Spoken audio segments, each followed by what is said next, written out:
It's Today in Rock and Roll History, August 4th. I'm John Beaudin. This is Rock History Book.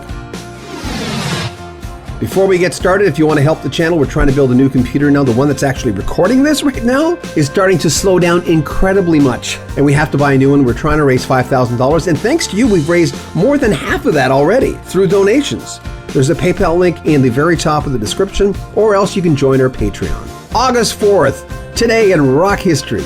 Of course, we're going a little beyond rock today. In 1901, Louis Armstrong, who Ken Burns called the father of jazz, was born. Of course, a singer and a trumpeter. What a Wonderful World, Hello Dolly. He was born in 1901 and he died in 1971. He was 69 years old. In 1936, Ellsbury Hobbs of the Drifters, Save the Last Dance for Me, of course, was born and died in 1996 at the age of 59. In 1940, Larry Knechtel, known as a session player, a great bass player, played with Simon & Garfunkel and Johnny Rivers, was born. He passed away in 2009. He was 69. And born on this day, 1943, David Carr, keyboardist for The Fortunes. He was born in Leadon, London, England. 1947, Paul Layton was born. English musician for the New Seekers. Remember, I'd like to teach the world to sing. He was born.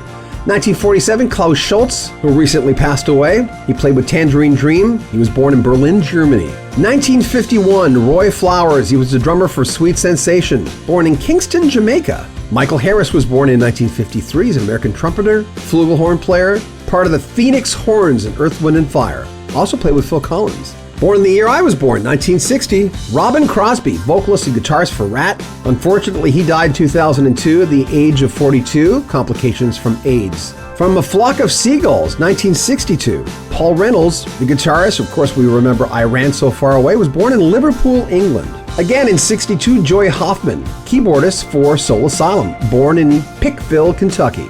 And finally in 1988, Tom Parker, the singer for the band The Wanted, remember the single All Time Low, reached #1, as well as Glad You Came. He was born. Unfortunately, he passed away of brain cancer in 2022. He was only 33. And rockers who passed away on this date.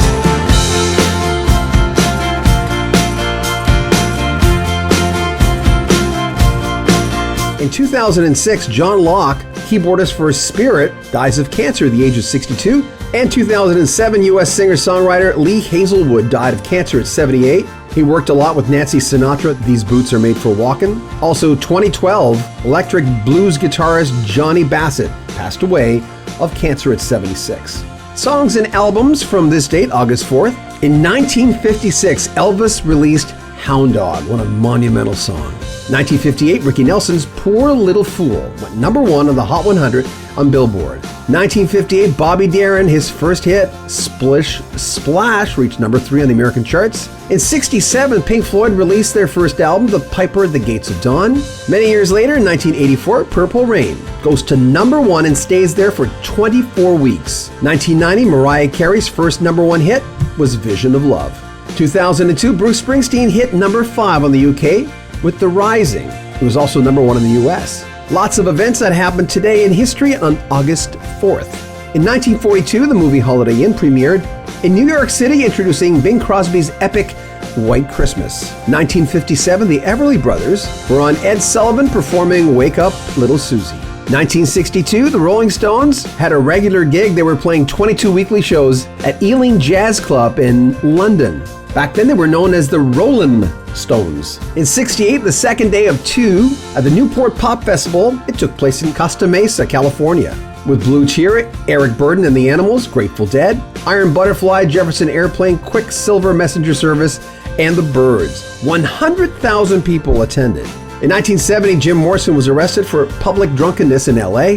1975, Led Zeppelin singer Robert Plant, he was really hurt in a car crash in Rhodes, Greece. Doctors at the time were telling him he would never walk again. 1980, John Lennon and Yoko Ono began recording what would be his last album, at least while he was alive, Double Fantasy in New York. And in 2021, Rihanna was named the world's wealthiest female musician. She was worth $1.7 billion, according to Forbes.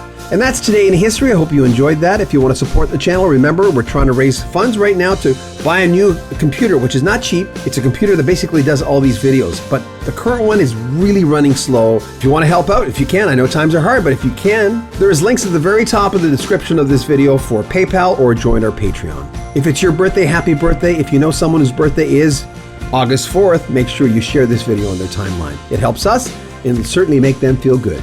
I'm John Beaudin. Make sure you comment on our videos, subscribe to our channel, and share our videos. This is Rock History Book. Take care.